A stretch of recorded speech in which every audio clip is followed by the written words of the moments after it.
की कार्यक्रम पुनरुत्थान में आप सबका हार्दिक स्वागत है, अभिनंदन है, सत्कार है। पुनरुत्थान का अर्थ होता है पुनर्जागरण, पतन से उन्नति की ओर जाना।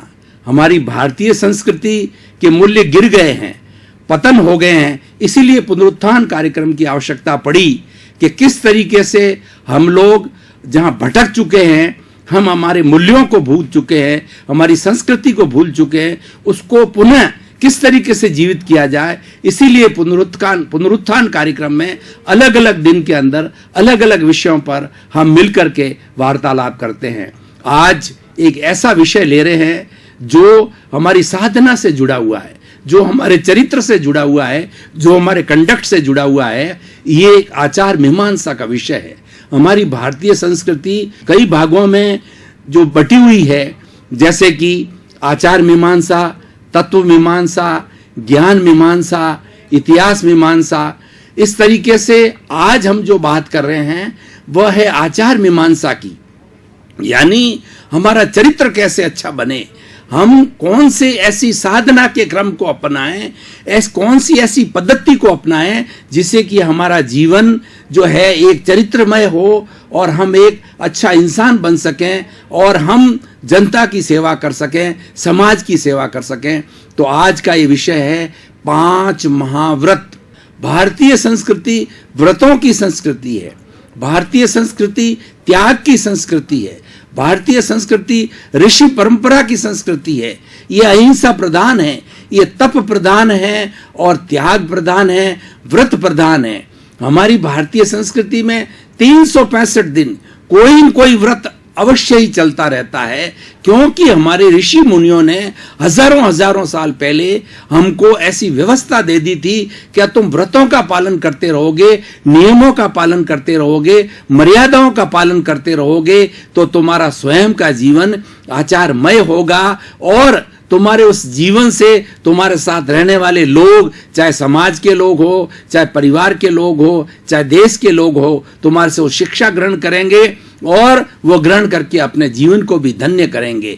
तो ये 5 महाव्रत की जो अवधारणा हमें दी गई, 5 महाव्रत कौन से कहे जाते हैं? सबसे पहला महाव्रत है अहिंसा, दूसरा है सत्य महाव्रत, तीसरा अचौर्य महाव्रत, चौथा ब्रह्मचर्य महाव्रत और 5वां अपरिग्रह महाव्रत। महाव्रत किस लिए? व्रत का मतलब होता है नियम, छोटे छोटे नियम, जिससे कि हम अपने जीवन को मर्यादित कर सकें। महाव्रत मतलब यह है उन लोगों के लिए हैं, सन्यासी लोगों के लिए हैं, जो सन्यास ग्रहण करना चाहते हैं, संसार से निवृत्ति लेकर के पूर्ण कल्याण का काम करना चाहते हैं, उनके लिए महाव्रत का मार्ग जो है बताया गया है। हमारी भारतीय संस्कृति के अंदर एक तो निवृत्ति मार्ग होता है, एक प्रवृत्ति मार्ग होता है। प्रवृत्ति मार्ग में तो सामान्य हर व्यक्ति आ जाता है, जिसके घर गृहस्थी होती है, होते हैं बाल बच्चे होते हैं, धन संपत्ति होती है और मकान होता है और संबंध होते हैं। दूसरी जो निवृत्ति मार्ग होता है वो लोग सन्यासी होते हैं। सन्यासी कौन होता है? सन्यासी वह होता है जिसके, अपनी भाषा में बात करें, रसोई नहीं होती, यानी खाना पकाने का, परोसने का ये कोई भी उसके पास में साधन नहीं होता। दूसरा होता है कि वो लोग उनके जो है कंचन कामिनी से दूर रहते हैं, उनके कोई घर नहीं होता, परिवार नहीं होता। तीसरा, उनके कोई संबंध नहीं होता। क्यों? कि वो वसुधैव कुटुंब के सदस्य हो गए। पूरी पृथ्वी, पूरा समाज उनका जो है वो परिवार के सदस्य हो जाते हैं और इस विश्व की हर स्त्री उनकी बेटी, बहन या मां के रूप में हो जाती है, क्योंकि वो कंचन कामनी तज देते हैं। देखिए भाई और बहनों, श्रोतागण, दर्शकगण, हमारा भारत का जो विधान है, भारत की जो संस्कृति है, वो कितनी पावरफुल है कि प्रारंभ से ही हमारे ऋषियों मुनियों ने त्याग को, कंचन कामिनी को त्यागने वाला को सबसे ऊंचा स्थान दिया है। ऋषि को, महात्मा को, साधु को, सन्यासी को हमारे यहाँ सबसे बड़ा ऊंचा स्थान दिया जाता है। और वो पूजनीय होता है। चाहे भारतवर्ष का कितना से बड़ा व्यक्ति हो, चाहे कुबेर हो, अरबपति हो, राष्ट्रपति हो, प्रधानमंत्री हो, मिनिस्टर हो, चाहे कितना ही बड़ा ग्रस्त का व्यक्ति हो, वह उस साधु उसके लिए पूजनीय होता है, वह उसके चरणों के अंदर नतमस्तक होता है। ये हमारी भारतीय संस्कृति है। उन साधुओं के लिए क्या परंपराएं हैं, क्या विधान हैं, क्या मर्यादाएं हैं, वो है 5 महाव्रत। अपन एक एक महाव्रत की आज चर्चा करेंगे। अहिंसा, अहिंसा सर्वभूतेषु संयम अहिंसा। अहिंसा किसको कहा गया है कि प्राणी मात्र की रक्षा करना, प्राणी मात्र को अभय दान देना, प्राणी मात्र को कष्ट न देना, ये अहिंसा है। अहिंसा हमारे सारे धार्मिक ग्रंथ है। अहिंसा मां की कोख से जन्मे हैं। अहिंसा एक ऐसा विषय है जिसको आज अगर पूरा विश्व धारण कर ले तो पूरे विश्व के अंदर शांति हो सकती है, निशस्त्रीकरण लागू हो सकता है। जो आज अणु बम्बों का जखीरा पूरे विश्व में खड़ा हुआ है, वह उसको हटाया जा सकता है, उसको समाप्त किया जा सकता है। क्योंकि अणु बम्बों का जखीरा अगर किसी दिन प्रज्वलित हो गया तो पूरी सृष्टि को भस्म होते हुए कुछ मिनट और कुछ सेकंड ही लगते हैं बंधुओं। इसीलिए ऐसा अनिष्ट न हो, उसके लिए अहिंसा एक सबसे बड़ा साधन है। इसीलिए महात्मा गांधी बड़े अहिंसावादी थे और उन्होंने अहिंसा के आधार पर देश को जो है आजाद कराया। इसीलिए 2 अक्टूबर को हमारा यूएनओ, यूनाइटेड नेशंस ऑर्गेनाइजेशन, जो कि पूरे विश्व का ऑर्गेनाइजेशन है, विश्व के सारे देश जो उसके सदस्य हैं, 2 अक्टूबर को प्रतिवर्ष यूएनओ अहिंसा दिवस के रूप में मनाता है। और हमारे भारत में तो उस दिन पूरे देश में छुट्टी रहती है 2 अक्टूबर के दिन। तो बंधुओं, ये इस तरीके से अहिंसा कितना बड़ा रक्षा कवच है। और अहिंसा ये बतलाती है किसी भी प्राणी को कष्ट नहीं दिया जाए, किसी को दुख न दिया जाए। हम ऐसा व्यवहार दूसरे के साथ न करें जो कि उसको कष्टमय लगता हो। हम अपनी वृत्तियों का संकोच करें, हम अपनी इंद्रियों का संकोच करें, हम संयम में रहें। अहिंसा का सीधा संयम से संबंध है। इसीलिए धम्मो मंगल मुख्य ठंग, अहिंसा संयमो तमो। धर्म सबसे उत्कृष्ट मंगल है। इस दुनिया के अंदर बहुत से तरीके से मंगल होते हैं और हर व्यक्ति मंगल चाहता है। मंगल का मतलब होता है कल्याण। हर व्यक्ति अपना कल्याण चाहता है, हर व्यक्ति सुख चाहता है, दुख कोई नहीं चाहता है। तो अपना कल्याण करने के लिए, अपना मंगल करने के लिए वो अहिंसा जो है सबसे उत्कृष्ट मंगल है। उसके अंदर धर्म सबसे उत्कृष्ट मंगल है। धर्म और अहिंसा एक सिक्के के 2 पहलू हैं और वो एक दूसरे से पूरक हैं। और कौन सा धर्म उत्कृष्ट है? जिसमें अहिंसा हो, संयम हो और तप हो। अहिंसा को समझने के लिए तप और संयम को भी समझना जरूरी होगा। अहिंसा सर्वभूतेषु संयम अहिंसा बताया गया है, उसको समझने के लिए संयम को समझना होगा। संयम का अर्थ होता है संकोच करना, खाने का संयम, पीने का संयम। मैं उतना ही खाऊं जितने में शरीर की आवश्यकता हो, उससे अधिक नहीं खाऊं, क्योंकि अधिक खाने से बीमार तो पड़ूंगा ही, वो तो बात अलग है। लेकिन हर व्यक्ति अगर अधिक खाने लगेगा या खाने को वेस्ट करेगा तो हमारी जितनी भोजन सामग्री, खाद्य सामग्री आज संपूर्ण सृष्टि के लिए है, तो कोई न कोई वंचित रहेगा। इसका मतलब हमने अधिक ग्रहण करके किसी भाई का शोषण किया, उसको वंचित रखा।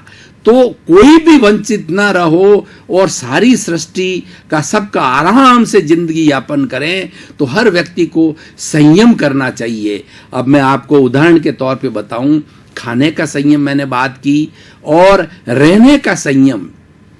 मेरे परिवार में अगर 5 सदस्य है तो एक मकान मेरे लिए सफिशिएंट है, उसमें 5 का आराम से रहने का जो व्यवस्था हो जाती है। तो मैं क्यों 2 मकान, 3 मकान, 5 मकान क्यों खरीदूं? इसका मतलब ये एक अधिक मकान खरीद करके मैं किसी के दूसरे के हक को मार रहा हूं, दूसरे को वंचित रख रहा हूं, क्योंकि पूरी सृष्टि के अंदर तो उतनी ही चीजें हैं जितनी की सबकी आवश्यकता पूर्ति कर सकते हैं। आवश्यकता से अधिक कोई व्यक्ति अगर संचय करता है, जिसको लोभ बोला जाता है, जिसको ग्रीड बोला जाता है, देखिए नीड और ग्रीड को समझना पड़ेगा। संयम को समझने के लिए, अहिंसा को समझने के लिए नीड और ग्रीड को समझना है। आज हम बात करें समाज की, घर की, तो रोटी, कपड़ा, मकान, शिक्षा, चिकित्सा, ये हमारी आवश्यकता है। ये हर व्यक्ति को चाहिए, तो हर प्राणी को चाहिए। मनुष्य को घर चाहिए तो प्राणियों, पक्षियों को, पशुओं को जो है वो घोंसला चाहिए, वो उनका घर हो गया। उनको चिकित्सा चाहिए, उनको भोजन चाहिए, उनको पानी चाहिए। तो इसीलिए रोटी, कपड़ा, मकान, शिक्षा, चिकित्सा हर एक को चाहिए। ये हमारी आवश्यकता है। इसके लिए परिश्रम करना, इसके लिए कमाना जरूरी है, और ये किसी तरह का लोभ नहीं है, ये हमारी नीड है। आज मोबाइल आवश्यकता हो गया तो ये नीड है। पहले इसको जो है विलासिता माना जाता था, आज नीड की परिभाषा में आ गया। आज हमारे जाने के जो है वो स्थान दूर हो गए, व्यवसायिक स्थान दूर हो गए, परिवार के 2-4 सदस्य भी होते हैं, तो गाड़ी हमारी नीड हो गई है, अब विलासिता में नहीं आती है। तो इस तरीके से नीड पूरा करना हमारा हक है, हमारा अधिकार है। लेकिन ग्रीड क्या है? ग्रीड ये है कि मुझे एक गाड़ी चाहिए और मेरे पास में 10 गाड़ियां हैं। मुझे अपना अहंकार का पोषण करने के लिए, या मुझे अपना बड़प्पन बताने के लिए कि लोग सोसाइटी के अंदर ये माने कि देखिए इनके पास में कितनी गाड़ियां हैं, इनके पास कितने बंगले हैं, इनके पास कितना बैंक बैलेंस है, इनके पास कितने बड़े बड़े फार्म हाउस है। बंधुओं, ये सिर्फ अहंकार का पोषण है। उससे व्यक्ति बड़ा नहीं माना जाता है। बड़ा वो माना जाता है कि जो त्यागी पुरुष है। अगर ईश्वर ने उसे दिया है, उसके पास बहुत आ रहा है, अपने भाग्य से आ रहा है, अच्छी बात है, आना भी चाहिए, वो आएगा ही, लेकिन वह उसको लोगों के कल्याण में लगा। मैं एक उदाहरण देना चाहता हूं भाई और बहनों, श्रोतागण। ये हमारा पुनरुत्थान कार्यक्रम जो है, ऐसा सुंदर मनमोहक कार्यक्रम है। ये चैनल 24 न्यूज प्लस ने ऐसा चालू किया है कि इसके अंदर नए नए तत्व, अच्छी अच्छी बातें जो हमारे जीवन की दिशा को बदल देती है। और कहा भी जाता है, अगर आप अपनी दिशा को बदल देते हैं तो निश्चित रूप से आपकी दशा जो बदल जाएगी। तो इस तरीके से जो हम बात कर रहे थे अभी, संयम की बात, अहिंसा की, आज बिल गेट्स जो है, आज अगर आपने उसकी ऑटोबायोग्राफी को पढ़ा हो, मैंने पढ़ा है, वो बिल गेट्स आज इस सारी दुनिया का सबसे धनाढ्य व्यक्ति है, सबसे रिचेस्ट पर्सन है, लेकिन स्वयं के उपयोग के लिए उनके पास में अपना पुराना मकान, 50 साल पुरानी गाड़ी, वही फर्नीचर, यानी सीमित साधन अपने परिवार के लिए रख रखे हैं। और लगभग 98-97% अपनी आय जो ट्रस्ट के माध्यम से वह विसर्जन करते हैं, वो समाज को समर्पित है। बंधुओं, ये हमारी वैल्यूज है, ये हमारे मूल्य है, ये मूल्य हमारे जीवन में आने चाहिए। तो अहिंसा से, ये संयम से ये संभव है। संयम का मतलब है ग्रीड को त्याग करना, नीड आपको अलाउड है। अहिंसा, संयम और तप। तप का मतलब यह है कि तपस्या से मतलब है, और तप का एक अर्थ बड़ा ये होता है कि व्यक्ति क्रोध न करे, ये सबसे बड़ा तप है। व्यक्ति अहंकार न करे, वो सबसे बड़ा तपस्वी होता है। व्यक्ति माया, छल कपट न करे, घरों को नहीं तोड़ावे, व्यक्तियों को नहीं तोड़े, व्यक्ति को जोड़े। व्यक्ति टूटता कैसे है? एक ऐसा मायावी व्यक्ति है जो पति के कान में जाके कोई बात कह दी, उसकी विरुद्ध बात है, पत्नी को जाके कह दी, मां को कुछ कह दिया, पिता को कुछ कह दिया, और उनके अंदर इतना वहम पैदा, मिसअंडरस्टैंडिंग पैदा कर देते हैं मायावी लोग कि घर के, आपने कई पिक्चर देखी होगी, कई सीरियल देखे होंगे, और इस दुनिया के अंदर यह बात सही है कि ज्यादातर घर टूटते हैं, भाई भाई का प्रेम टूटता है, परिवार टूटते हैं, उसके अंदर इस माया का बहुत बड़ा स्थान है। व्यक्ति मिसअंडरस्टूड हो जाता है, कुछ ऐसे लोगों की शरण में या उनकी संगत में चला जाता है जो मायावी है, जो कि तोड़ने का काम करते हैं, मिसअंडरस्टैंडिंग खड़ी करते हैं, तो वो मायावी लोग इसको तोड़ते हैं। तो माया को छोड़ना सबसे बड़ा तप है।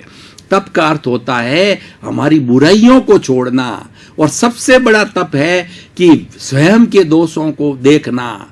जो व्यक्ति स्वयं के दोष देखता है, स्वीकार करता है और अपने दोषों का प्रायश्चित करता है और ईश्वर से ये शक्ति मांगता है और प्रत्याख्यान करता है, हे ईश्वर मुझे शक्ति दो कि मैं और भविष्य के अंदर अन्य दोष न करूं, उनको छोड़ने का करता है, वो सबसे बड़ा तपस्वी है। तो ये अभी हमारे पास समय कम है, इसलिए हम पांचों तत्वों की थोड़ा जल्दी से जो है इसकी विवेचन करेंगे। और अहिंसा के बाद में आता सत्य। सत्य के कोई पहलू नहीं होते हैं, सत्य अकेला होता है, और झूठ के कई पहलू होते हैं। कहा जाता है कि एक झूठ को छिपाने के लिए 100 झूठ बोलने पड़ते हैं। मतलब सत्य जो है अनंत धर्मात्मक है। सत्य की झूठ की कई शाखाएं हैं, लेकिन सत्य की कोई शाखा नहीं है। सत्य अपने आप में अकेला है। इसीलिए महात्मा गांधी की सबसे बड़ी थ्योरी, सबसे बड़ा ईश्वर कौन था? भाई और बहनों, श्रोतागण, काफी देर से हम विवेचन कर रहे थे, तो हम अभी थोड़े समय के लिए अपने माइंड को फ्रेश करने के लिए ब्रेक दे रहे हैं। ब्रेक के बाद पुनः हाजिर होंगे।